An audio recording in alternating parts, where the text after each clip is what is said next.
서로 축복하겠습니다. 신본주의 신앙으로 무장합시다.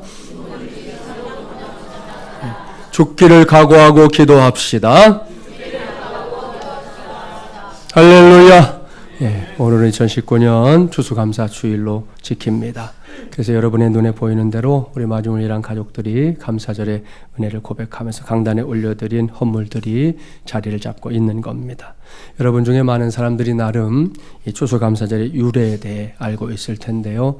우리 중에는 또 그렇지 못한 성도들도 있으니까요. 모두가 마치 처음 듣는 것처럼 이 추수감사절의 그 유래에 대해 귀를 기울이기 바랍니다. 때는 바야흐로 1620년 11월 20일이었습니다. 예수 그리스도를 구세주로 믿는 그 신앙의 자유를 찾아 저 유럽을 떠난 이 사람들, 그래서 신대륙에 도착한 이 청교도들이 있었습니다. 신대륙이라는 단어가 보여주듯 그곳은 새로운 세계, 미지의 세계였단 말이죠. 그런 곳에서 청교도들은 가진 우여곡절과 죽음을 넘나드는 이제 역경을 만나게 되는데요. 이듬해 가을 이제 처음으로 곡식을 이제 수확하게 됩니다. 우리 성도들 중에도 집 안에 혹은 이제 옥상에 작은 텃밭을 만들어 놓는 경우들이 있는데요. 그 작은 텃밭에서 수확을 해도 뛸 듯이 기뻐하는 게 사람입니다. 하물며 죽음을 넘나드는 과정을 거쳐 추수를 하게 됐으니 그 기쁨이 어느 정도일지 상상하기가 좀 어렵습니다. 그때 플리머스의 총독이었던 윌리엄 브래드퍼드가 수확의 풍요함을 허락하신 하나님께 감사하면서 그동안의 노고를 위로해주는 차원에서 3일 동안 축제를 열게 됩니다. 특별히 그들은 신들에게 도착한 자신들의 정착을 도와줬던 인디언들을 직접 초대해서 추수한 곡식과 채소 그리고 과일 등을 놓고 하나님께 감사드린 다음에 그 음식들을 이렇게 나눠 먹었습니다. 이것이 오늘 우리가 지키고 있는 추수감사절의 효시인데요. 그 후로 매년 전 세계에 자리 잡고 있는 교회들은 이맘때가 되면 지난 1년 동안 베풀어 주신 하나님의 은혜를 떠올리며 추수감사 주일을 지키고 있는 것입니다. 오늘은 이 시간이 우리가 이렇게 하나님께 올려드리는 이 예배가 그러한 역사적인 배경을 갖고 있다는 사실을 기억하면서 예배하기 바랍니다.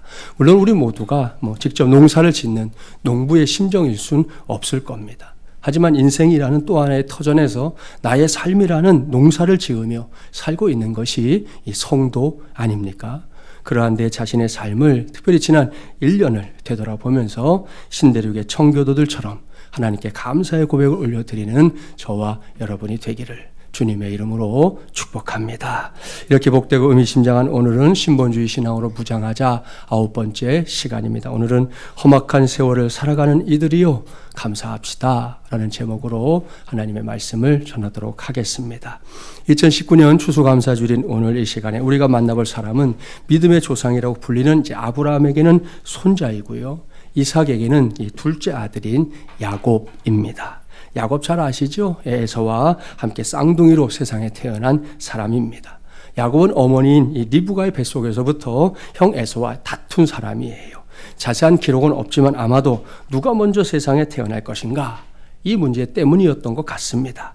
그 과정에서 만약에 야곱이 세상에 먼저 태어났다면 이 창세기에서 몇 장은 결코 기록되지 않았을 거예요. 왠지 아시죠? 이 창세기의 몇 장은 차남으로 태어난 이 야곱이 어떻게든 장자의 축복을 받고 싶어서 안달했던 것들을 낱낱이 기록하고 있기 때문입니다. 그렇습니다. 한평생 추갈둥살둥 하나님의 축복 받겠다고 그 축복만을 추구하며 살았던 사람 야곱 아닙니까? 이러한 야곱의 인생은 우리가 봐도 좀 만만해 보여요.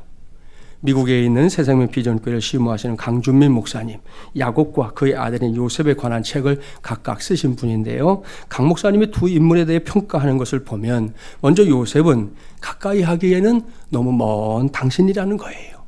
무슨 말인지 아시죠? 요셉의 삶은 정말이지 완벽에 가깝습니다. 요셉도 분명히 우리가 똑같은 사람인데 그의 삶에는 군더더기가 거의 없다는 거예요. 그래서 성경을 이렇게 읽다 보면 이번에 통독하실 때 만나고 보셨죠? 요셉의 삶을 읽다 보면 큰 은혜는 받는데 괜스레 기가 죽어요. 아무리 봐도 그의 인생과 나는 비교조차 할 수 없는 너무나 훌륭한 사람이기 때문이죠. 그런데 그의 아버지인 야곱은 좀 다릅니다. 야곱의 인생을 들여다보면 야곱은 지나 내나 쌤쌤이에요.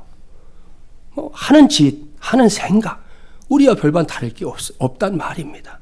어떨 때는 아주 욕심산하게, 어떨 때는 아주 교활하게, 어떨 때는 아주 영악하게 세상을 사는 처세술을 보여줍니다. 거짓말 잘하고요. 잔머리 잘 굴립니다. 그래서 야곱은 좀 만만하구나 이런 생각도 하게 됩니다. 이게 야곱인데요. 감사하게도 하나님은 그러한 야곱의 삶을 하나님의 은혜와 복을 갈망하는 삶으로 이해해 주셨습니다. 그래서 야곱의 삶에 늘 그리고 풍성하게 응답해 주셨습니다. 그런 와중에 야곱의 가정에서 이제 자녀들끼리 분란이 있었다는 거 아시죠?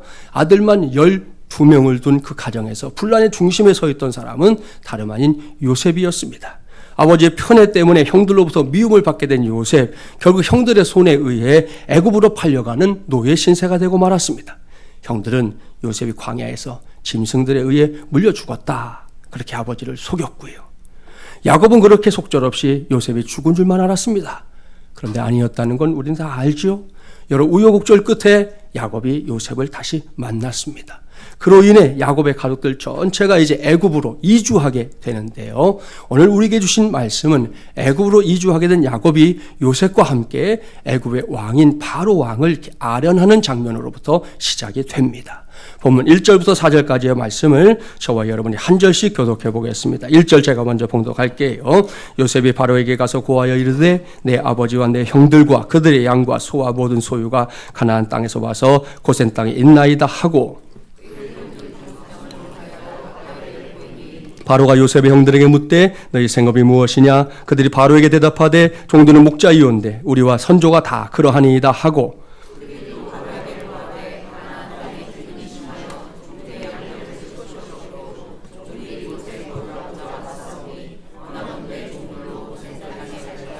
자, 보십시오. 야곱과 그의 자녀들이 바로 왕을 만나고 있습니다. 그들은 요셉이 미리 가르쳐 준 대로 자신들의 직업은 목축업입니다. 밝히고 있습니다. 그리고 고센 땅에 머물게 해주기를 청하고 있지요. 본문 5절 이하의 말씀을 보니까 바로 왕은 야곱과 그의 가족들의 청을 들어주는 건 물론이고 자신의 가축까지 좀 키워달라 하고 맡기고 있습니다. 이렇게 이제 야곱과 그의 가족들이 애굽으로 이주하는 일을 서서히 마무리하고 있었습니다. 그런데 바로 그때 바로 왕이 야곱에게 한 가지 질문을 던집니다. 본문 8절부터 10절까지의 말씀 함께 봉독해 보겠습니다. 바로가 야곱에게 묻되 내 나이가 얼마냐? 야곱이 바로에게 아뢰되 내 나그네 길의 세월이 130년이니이다. 내 나이가 얼마 못되니 우리 조상의 나그네 길에 연조에 미치지 못하나 험악한 세월을 보내었나이다 하고 야곱이 바로에게 축복하고 그 앞에서 나오니라. 아멘. 바로 왕이 무엇을 묻고 있습니까? 야곱의 나이를 묻고 있습니다. 종전 여자 성도들은 나이 물으면 막 싫어하죠. 예민하게 반응하고 그러는데요. 야곱은 그러지 않았습니다. 야곱은 자신의 나이가 현재 130세다 밝히고 있습니다. 그런데 야곱의 대답이 거기서 끝나지 않습니다. 그 다음에 뭐라고 하는지 잘 보세요. 내 나이가 얼마 못되니 우리 조상의 나그네 길의 연조에 미치지 못하나 험악한 세월을 보내었나이다 그랬습니다. 사랑하는 마주물리랑 가족 여러분, 여기에 야곱이 밝히고 있는 인생의 현주소가 있습니다. 그것이 무엇입니까? 그것은 험악한 세월을 보내었나이다 라는 표현입니다. 이것이 야곱이 지나간 자신의 인생을 이렇게 돌아보면서 스스로에게 붙여준 자기 인생의 별명입니다. 오늘은 이것이 중요합니다. 2019년 추수감사주일인 오늘 이러한 야곱의 고백에 저와 여러분의 마음을 모으고자 합니다. 왜냐? 이것이 야곱만이 아니라 오늘을 살아가고 있는 우리 역시 피해갈 수 없는 우리 인생의 현 주소이기 때문입니다. 그렇습니다. 지금 이 자리에 앉아있는 우리 어르신들 비롯해서 우리 모두의 삶을 한번 돌아보세요. 우리 중에 자신의 인생길 놓고 넉넉했다거나 혹은 아무런 문제없이 잘 살아왔는데 이렇게 자신만만하게 고백할 수 있는 사람 과연 있을까요? 제가 생각하기로는 그렇게 말할 수 있는 사람 단 한 사람도 없을 것 같습니다. 물론 사람마다 조금씩 차이는 있지요. 더한 사람이 있는가 하면 덜한 사람도 있을 겁니다. 그러나 정말로 지금까지 아무런 문제도 어려움도 염려도 걱정도 없이 살았노라고 지금도 그렇게 살고 있노라고 말할 수 있는 사람 단 한 사람도 없을 겁니다. 아니, 단정합니다. 없습니다. 이러한 인생길에 딱 맞는 말 가운데 하나가 세옹지마라는 고사성어일 겁니다. 세옹지마는 한자풀이를 해보면 변방에 사는 어르신의 말, 따가닥 따가닥 타는 말 그런 뜻이잖아요. 이것이 중국 국경 그 근처에 신의 말 한 마리가 복이 되기도 하고 그 말이 또 화가 되기도 했던 그런 일에서 비롯된 고사성어라는 거 아마 들어본 적이 있을 겁니다. 이 고사성어는 우리의 인생 속에 뭐 좋은 일이 있으면 나쁜 일이 있고 또 나쁜 일이 있으면 좋은 일이 있다라는 뜻으로 사용되는 말인데요. 저도 여러분도 살다 보면 종종 이런 일들 일어나는 거 내 것으로 경험할 때가 있습니다. 군대에서 있었던 일 하나 소개할까요? 한 신병대대에서 이제 4번째로 맞이한 주일이었습니다. 이 일을 체험한 한 형제가 여느 때처럼 신병대대 안에 있는 교회에 가려고 이제 준비 중이었어요. 그런데 따끈따끈한 뉴스가 하나 날아 들어옵니다. 야, 오늘 불교 법회에 가면 자유시간 준대. 자유시간이 뭔지 압니까? 자유롭게 시간을 주는 거 말고요. 제가 준비했잖아요. 요거예요. 써 있잖아요, 여기. 자유시간. 예, 이게 자유시간이에요. 예, 땅콩이 박혀있는 초콜릿의 이름이죠. 지금도 군대에 가면 교회 가서 이제 예배를 드리는 친구들에게는 초코파이 이렇게 하나씩 주잖아요. 그런 이유 때문에 지금도 어떤 친구들은 뭐 신앙은 둘째 치고 초코파이 하나 먹을 생각에 교회를 찾곤 하는데요. 갑자기 이제 법회에 참석하면 자유시간을 준다는 거예요. 이 소식이 전해지니까 신병들 모두가 흔들렸다는 거죠. 이 형제도 생각했어요. 그래, 오늘만 불교를 가야겠다. 그야말로 군대에서 이 전능한 능력을 발휘하는 간식의 힘을 보는 순간이었다는 거예요. 평소에는 기독교에 100명 이상 갔고 천주교 50명, 불교 20명 정도였다는 거예요. 그런데 그날 법회에 가려고 줄을 선 인원은 이미 100명을 넘어섰습니다. 그 모습을 지켜보던 이 형제, 막판에 마음을 바꿔 먹었대요. 에이, 그냥 가던 데 가자. 그런 거 있죠. 괜히 벌 받을라. 이렇게 자유시간에 유혹을 뿌리치고 이 형제가 이제 교회로 가는 줄에 섰는데 10명도 안 됐어요, 그날. 우리 일반인으로 살고는 우리로서는 참 답답한 일이다 생각하죠. 이게 뭐라고 이거 하나에 마음을 바꾸고 그러니까 말입니다. 아무튼 그날 불교 법회에 간 동기들은 다 자유시간을 먹었습니다. 그런데 이게 이 실화의 끝이 아니에요. 평상시처럼 초코파이를 준비해둔 교회에서는 현저하게 줄어든 예배 참석자들을 놓고 고민하다가 평소에 한 사람에게 한 개씩만 주던 초코파이를 아예 한 사람에게 한 박스를 줬어요. 남았으니까. 해결을 해야 되니까 박스를 준 거죠. 이 일을 전하는 형제의 고백. 종교까지 바꾸게 하는 단맛의 위력을 실감하고 일주일 내내 초코파이를 먹을 수 있었던 그때를 나는 기억한다 그랬습니다. 사랑하는 마주물리란 가족 여러분, 이게 인생이에요. 아이러니하기도 하고 재미있기도 하고 때로는 기가 막히기도 하고 이런 인생을 나이로 한번 돌아볼까요? 각 나이마다 나름대로 자랑거리가 있다는 거예요. 2살 때는 볼일 가리면 그게 자랑거리예요. 3살 때는 이가 나는 게 자랑거리예요. 12살 때는 친구가 있다는 게 자랑거리예요. 18살, 우리 요번에 고3 친구들 졸업한 친구들 다 그랬는데 18살 되면 내가 이 자동차를 운전할 수 있다는 게 자랑거리예요. 면허를 따니까요. 20살이 되면 사랑하는 게 자랑거리. 35세가 되면 돈이 많은 게 자랑거리라는 거예요. 여러분의 시절을 한번 쭉 돌아보면 공감이 가시죠? 아마 그럴 거예요. 그런데 여기 참 재미난 게 있어요. 그것은 우리 인생이 진짜로 이게 돌고 도는 것이구나 하는 거예요. 35세를 넘어가 볼까요? 50세가 되면 돈이 많은 게 자랑거리가 되고 60세 때는 사랑하는 게 자랑거리가 되고 70세가 되면 자동차를 운전할 수 있다는 게 자랑거리예요.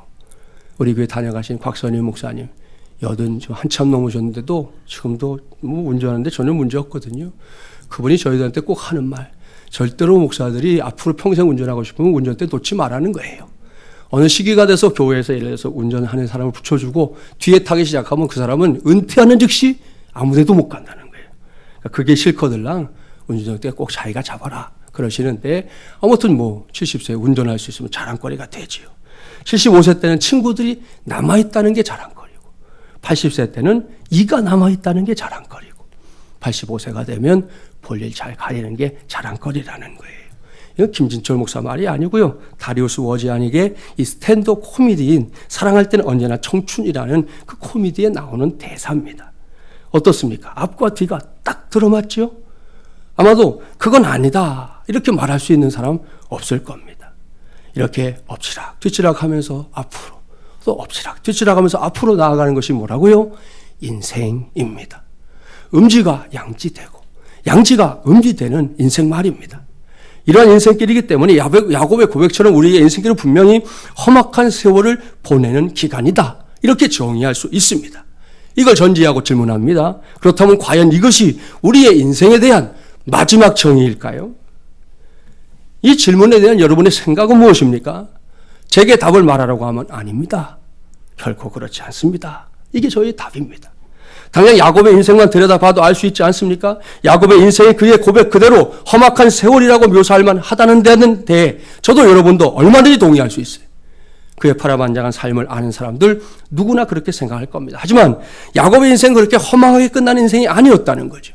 비록 힘든 인생길이었지만 때때로 모든 것 포기하고 싶은 인생길이었지만 그럼에도 불구하고 결국 야곱의 인생은 빛나는 인생이 되었습니다. 그 증거 찾아보겠습니다.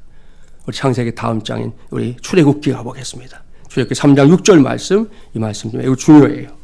구약 84쪽인데요. 자, 바로 창세기 옆에 있는 출애굽기니까요. 3장 6절 말씀. 자막에도 나오니까 우리 함께 봉독해 보도록 하겠습니다. 또 이르시되 나는 내 조상의 하나님이니 아브라함의 하나님, 이삭의 하나님, 야곱의 하나님이니라. 모세가 하나님 배우기를 두려워하여 얼굴을 가리매. 아멘. 여러분 무슨 말씀입니까? 하나님께서 호렙산에서 모세를 만나 주실 때 모세에게 내가 어떤 하나님인지 알려주는 거예요. 이 말씀을 잘 보세요. 하나님은 자신이 너희 히브리 민족의 시조가 되는 아브라함의 하나님이다 말씀하고 있습니다. 지금도 꼭 끄덕이는 분들 계시는데 끄덕일 수 있잖아요. 그리고 그의 아들이었던 이삭의 하나님이다 말씀합니다. 이것도 고개가 끄덕여집니다. 그렇다면 거기서 끝났느냐? 아니요. 하나님은 그 다음에 아브라함의 손자였던 오늘 우리가 만나고는 야곱의 이름을 언급하면서 나는 야곱의 하나님이다. 이렇게 매우 분명하게 밝히고 있습니다. 이 얼마나 놀랍고 황송한 일입니까? 사랑하는 여러분, 저는 이것이 야곱의 한 번뿐인 인생이 그저 그런 험악한 세월로 끝나지 않았다는 확실한 증거라고 믿습니다. 만일 야곱의 인생이 그저 그렇게 험악한 세월로 끝나는 인생이었다면 그의 이름은 이 세상에서 더 이상 찾아볼 수 없는 그런 이름이 되고 말았을 겁니다. 이 세상에 태어났다가 별 볼 일 없이 사라졌던 수많은 다른 사람들의 이름처럼 말입니다. 그러나 비록 험악한 세월을 살았던 야곱이지만 그의 인생은 그저 그런 인생으로 끝나지 않았습니다. 그저 그런 인생이 다 뭡니까? 야곱의 인생은 하나님의 간섭과 돌보심 그리고 편들어주심과 인도하심으로 인해 그 어떤 인생보다도 더욱 빛나는 인생이 되고 말았습니다. 그래서 이스라엘 사람들이 오늘날까지도 하나님을 부를 때 아브라함의 하나님, 이삭의 하나님, 야곱의 하나님 이렇게 부르는 것이 관용적인 표현이 될 정도입니다. 보십시오. 얼마나 복된 인생입니까? 우리도 다르지 않습니다. 앞서 말씀드린 대로 우리의 인생길 역시 야곱이 고백했던 것처럼 험악한 세월이라고 일컬을 만한 것들로 가득 찰 때가 있습니다. 많습니다. 신방하거나 또 상담하다 보면 정말 이제 사방팔방 다 막힌 것 같은 상황에 놓인 성도들의 이야기 들을 때가 있어요. 그러나 그러한 상황에 놓인 성도라고 할지라도 목사가 그런 성도들에게 언제나 고민할 수 있는 것이 있습니다. 그것은 그 험악한 세월 속에도 하나님께서 여전히 역사하고 계신 것을 믿어야 한다. 이런 권면이에요. 여러분, 이것은 막연하게 그럴 수 있다는 게 아니에요. 어쩌다 보면 그렇게 될 거니까 한번 기다려봅시다. 그런 말이 아니에요. 반드시 그렇게 믿어야 한다고. 어떻게든 그 험악한 세월 견뎌야 한다고. 힘들죠. 눈물 콧물 쏟아질 때 있지요. 하나님을 원망할 때도 있지요. 도무지 못 살아먹겠다고 다른 선택을 하고 싶을 때도 있지요. 그래도 견뎌야 한다고. 그래야 하나님의 놀라운 은혜를 체험할 수 있노라고 힘을 주어가며 권면합니다. 그러면 그런 권면까지도 귀를 기울여 들어주시고 역사하시는 하나님의 은혜 목격하게 될 때가 아주 많습니다. 오늘 1부, 2부에 간증하신 성도들의 고백에도 그대로 들어있는 이야기예요. 여기서 가장 중요한 사실은 그 어떤 험악한 세월이 나를 그리고 우리를 찾아온다 하더라도 그 앞에 무릎 꿇지 않는 담대함이 필요하다는 것이에요. 이것만 해내면 그 다음에 하나님은 그 어떤 인생이라 할지라도 험악한 세월 너머에서 야곱처럼 빛나는 인생 만들어 주십니다. 이것이 하나님께서 역사하시는 방법 가운데 하나입니다. 이와 같은 하나님의 섭리는 대자연 속에서도 우리가 발견할 수 있어요. 브리슬콘이라고 하는 이름을 가진 소나무에 대해서 혹시 들어보셨나요? 이 소나무들은 이 세상에서 가장 오래 살아있는 나무로 알려져 있습니다. 어떤 것들은 무려 4,000년쯤 된다고 그러니까 대단하죠. 100년을 살아도 대단하다 할 판에 4,000년. 1957년에 슐만이라는 한 과학자가 저 나무숲에 들어가서 가장 오래된 나무를 하나 찾았는데요. 그게 너무나 엄청난 사실을 우리에게 보여주고 있어서 본인도 놀래가지고 그 나무의 이름을 무드셀라 이렇게 지었어요. 신앙생활 하는 우리는 왜 이렇게 지었는지 짐작이 가죠. 태고의 역사를 지닌 채 저렇게 거친 모습을 하고 있는 이 소나무가 놀랍게도 그 당시 나이가 거의 5,000년이나 된 것이었기 때문입니다. 이게 따져보면 이 나무는 애굽 사람들이 피라미드를 지을 때 이미 고목이 되어 있었던 거예요. 미국의 경우에는 서부의 해발 3,000m에서 한 3,300m 높이의 산 정상에서 이 소나무들이 자란다고 하는데요. 그것이 어떤 곳이냐? 그야말로 혹한과 사나운 바람, 부족한 공기, 강수량도 아주 적은 기타 등등 지구상에서 가장 나쁜 생존 조건을 가진 곳입니다. 그런데 브리슬콘은 그러한 악조건 속에서도 살아남을 수 있다는 거예요. 아니, 저렇게 장수하기까지 한다는 겁니다. 이게 중요해요. 도대체 어떻게 그러한 악조건 속에서 소나무들이 살아남을 수 있는 걸까요? 아이러니한 말이지만 사실 열악한 환경 때문에 오히려 수천 년 동안 그 나무들이 살아남을 수 있었다는 것이 학자들의 결론입니다. 도무지 살 수 없는 그 어려운 환경 때문에 이 소나무들 안에 이미 보통을 뛰어넘는 다른 소나무들은 없는 강인함과 지구력이 생겨났기 때문이라는 겁니다. 이것이 험악한 세월 속에서 역사하시는 하나님께서 이 자연계를 통해 보여주시는 하나의 계시입니다. 그렇습니다. 자연은 말합니다. 시련이 모든 생물들을 더욱 강하게 만든다. 사람도 예외가 아닙니다. 히브리서 6장 9절 19절 말씀에 따르면 어떤 상황에서도 소망을 갖는 것은, 그러니까 험악한 세월을 살아가면서도 하나님을 바라보는 것은 마치 영혼에 닷을 내리는 것과 같다. 그렇게 말씀합니다. 닷의 역할 다 아시잖아요. 닷은 안정시키는 역할을 하는 거예요.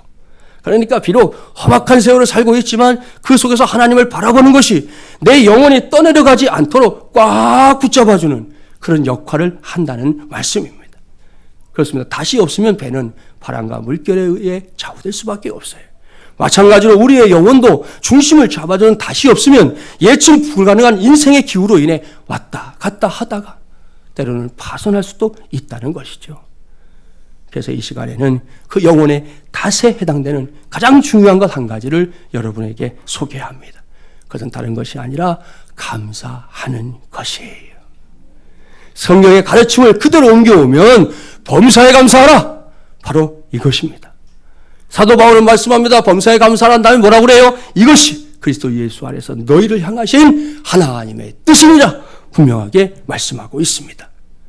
2019년 추수감사주일을 맞이하여 우리 모두가 이 말씀을 아멘으로 받게 되기를 주님의 이름으로 축복합니다. 그것이 예수 그리스도의 십자가와 부활의 복음을 믿어 구원받은 저와 여러분 우리 모두의 본분이기 때문이에요.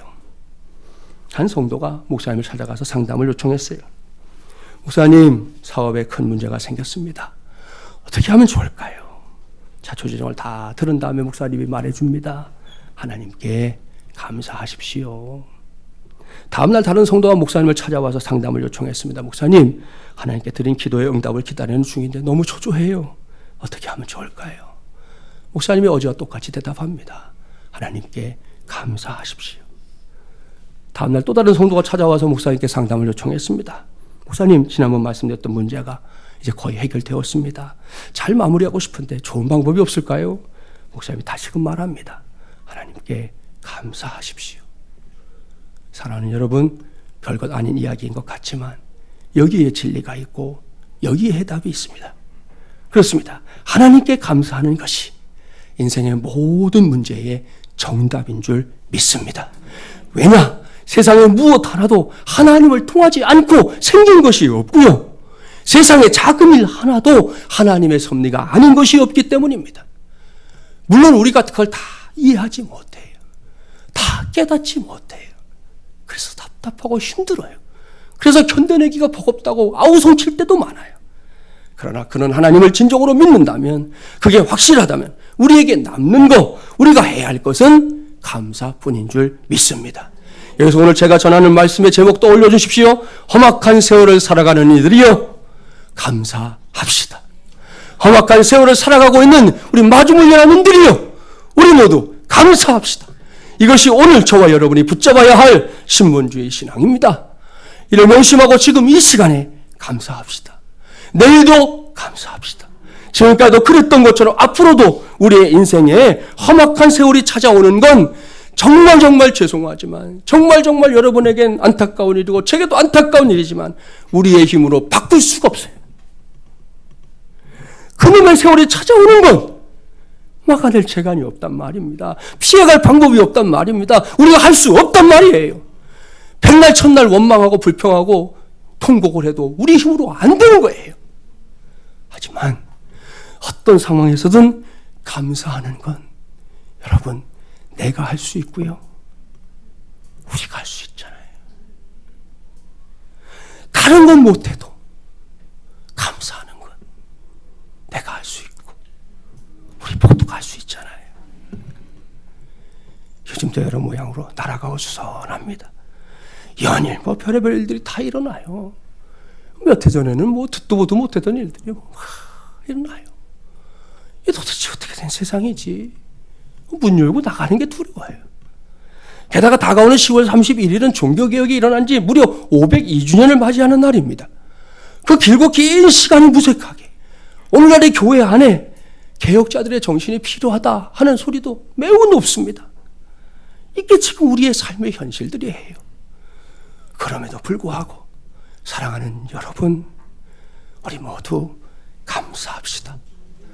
다시금 말씀 선포합니다. 우리 모두 감사합시다. 진실한 감사의 고백을 통해 지금도 내 안에서 우리 안에서 역사하시는 하나님, 험악한 세월을 통해 결국은 우리 모두를 정금과 같은 존재로 빚어내시는 그 하나님을 꼭 만나는 우리 모든 마지막 예랑 가족들이 되기를 주님의 이름으로 간절히 축원합니다.